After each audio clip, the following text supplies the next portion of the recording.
എന്താടി നിന്റെ മുഖത്തൊരു ചിരി?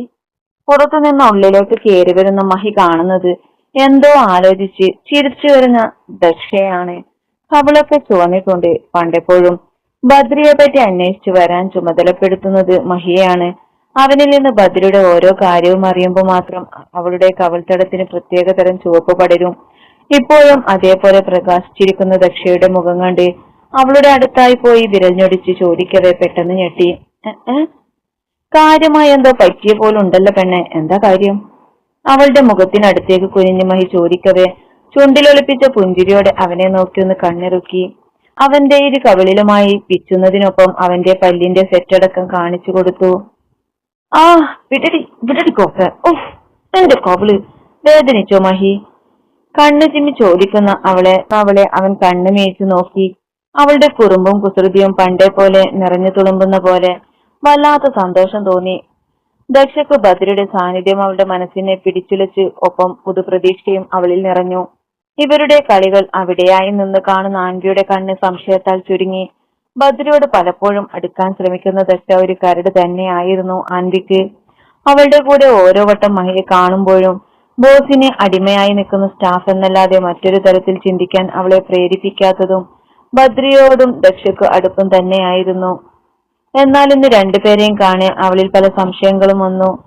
ദക്ഷയുടെ കവിളിലായി സ്നേഹത്തോടെ തഴുകുന്ന ചിത്രം ആൻവി കണ്ണുകൊണ്ട് ഒപ്പിയെടുക്കുന്നതിനൊപ്പം അവളുടെ ഫോണിലും പകർത്തിയിരുന്നു. ഒന്ന് പൊട്ടിച്ചിരിച്ച് അവൾ അതിലേക്ക് തന്നെ മിഴികളൂന്നി. റനയുടെ ഫോൺ റിംഗ് ചെയ്തതും ടി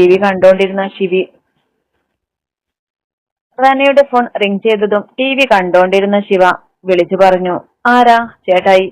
ഫോണിലേക്ക് ഏന്തി വലിഞ്ഞു നോക്കി അവളോടായി പറഞ്ഞു വീണ്ടും ടി വിയിൽ ശ്രദ്ധിച്ചു. ഇടയ്ക്കിടെ കയ്യിലിരിക്കുന്ന ഡയറി മിൽക്കിന്റെ മുട്ടായി നുണയുന്നുമുണ്ട്. പറ ആനിക. ഇപ്പോഴോ? എനിക്കോ? ഇല്ല, ഞാൻ വരാം. ഹാനിയോട് എന്തൊക്കെയോ പറഞ്ഞു റന നഖം കടിച്ച് ശിവയുടെ അടുത്ത് വന്നിരുന്നു. എടാ ഞാൻ എന്ത് ചെയ്യും? പോയി ഒരു ഗ്ലാസ് വെള്ളം കൊണ്ടുവാ, റന ടെൻഷനോടെ ചോദിച്ചതും ശിവയുടെ മറുപടി കേട്ടവൾ കൈയിന്നിട്ടൊരു തട്ട് കൊടുത്തു. എന്താ റന നിനക്ക്? വെറുതെ കോമഡി ആക്കല്ലേ ശിവ. ഞാൻ എന്ത് ചെയ്യും? പെണ്ണെ, എന്റെ കയ്യിന്ന് വാങ്ങിക്കൂട്ടല്ലേ. വെറുതെ വന്നിരുന്ന് ഞാൻ എന്ത് ചെയ്യും എന്ന് ചോദിച്ചാ ഞാൻ എന്താ പറയാനാ? ഒന്നുകിൽ കാര്യം പറ, അല്ലെങ്കിൽ അവിടെങ്ങാനും പോയി ഇരിക്കി. ശിവ ഇപ്പൊ ആനിക്ക് വിളിച്ചു, അതറിഞ്ഞല്ലോ ഞാൻ. ബാക്കി പറയ്. അത് ഇക്ക പുറത്തു പോകാൻ വിളിച്ചതാ എന്നെ ഇന്ന് രാത്രി, റന മടിയോടെ പറഞ്ഞത് ശിവ അവളെ ഒന്ന് സൂക്ഷിച്ചു നോക്കി.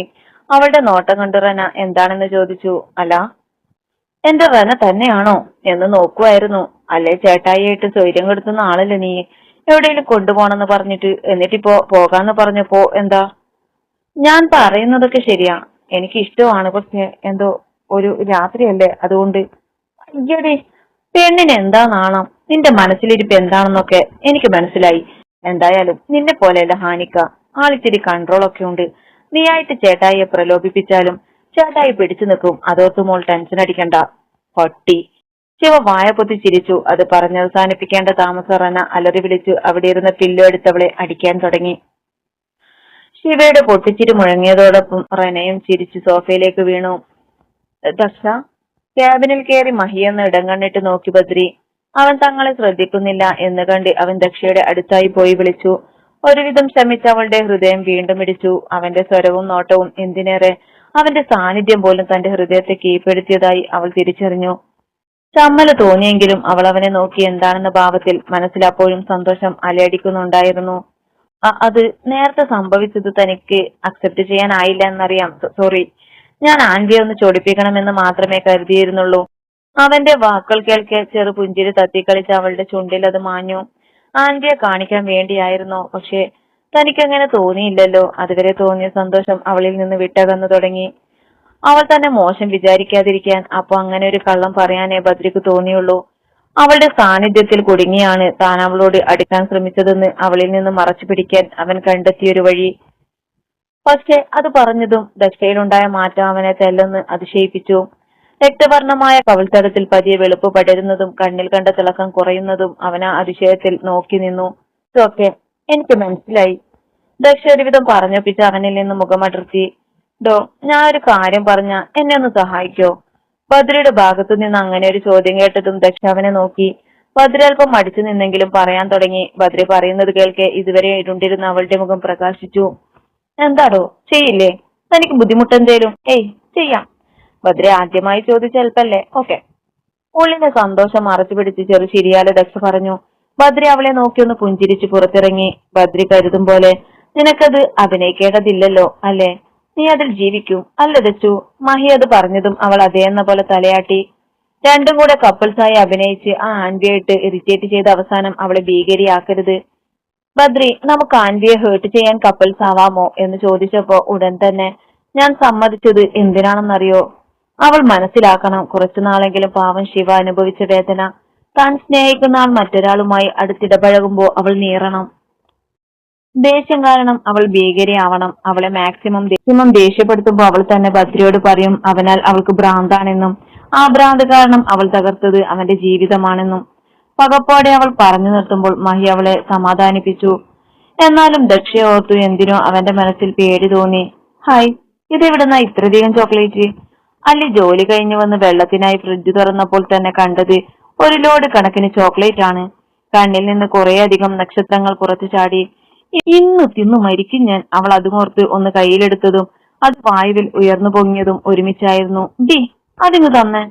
റന അവളിൽ നിന്ന് പിടിച്ചു വാങ്ങിയതും അല്ലി അവളോടായി കയർത്തു. എന്നിട്ടും അവൾക്ക് കൊടുക്കാതെ റന അത് തിരികെ ഫ്രിഡ്ജിൽ തന്നെ വെച്ചു. ഇല്ല മോളെ, ഇത് നിനക്കല്ല, അവൾക്ക് ശിവക്ക് വാങ്ങി വെച്ചേക്കുന്നതാ.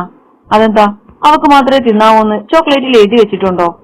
മറ്റു ചോക്ലേറ്റിന്റെ കാര്യം എനിക്കറിയില്ല, പക്ഷേ ഇതിൽ എഴുതിയിരിക്കാനാണ് സാധ്യത. അതെന്താ? നിനക്ക് എന്താ പെണ്ണെ, പിരിപോയോ? അല്ലി ദേഷിച്ച് അവളോട് ചോദിച്ചതും റനയുടെ ചിരിയാൽ അവൾക്ക് ഇന്ന് നടന്നതൊക്കെ പറഞ്ഞു കൊടുത്തു. അതൊക്കെ കേൾക്കെ അല്ലിയിലും ഒരു പുഞ്ചിരി വിടർന്നു. എന്നാലും ഒരു ചോക്ലേറ്റ് എടുക്കരുതെന്ന് എന്റെ അച്ഛൻ സാറ് പറഞ്ഞിട്ടുണ്ടാവില്ലല്ലോ അല്ലേ? ചോക്ലേറ്റ് എടുത്താ അപ്പം മയ്യത്താവുന്ന? അല്ല, അങ്ങേര് അറിയുമെന്നാ പറഞ്ഞു. അവളും അതേ ടോണിൽ തന്നെ പറഞ്ഞു പല്ലിളിച്ചു. ഡി കുരുട്ടെ. അല്ലി ചുണ്ടുമലർത്തി പോകാൻ തിരിഞ്ഞതും റന ഒരു ചോക്ലേറ്റ് എടുത്ത് ഓടുന്നത് കണ്ട് അല്ലി അവൾക്ക് പിറകിലായി ഓടി. ഞാൻ ഇറങ്ങുവാണേ, പോയി വരാം. പോയി വയറ് നിറച്ചു വരൂ. റന അല്ലിയോടും ശിവയോടും യാത്ര പറഞ്ഞിറങ്ങാൻ നിന്നതും അല്ലിയുടെ കമന്റ് കേട്ട റന ഞൊടിയിടയിൽ തിരിഞ്ഞു.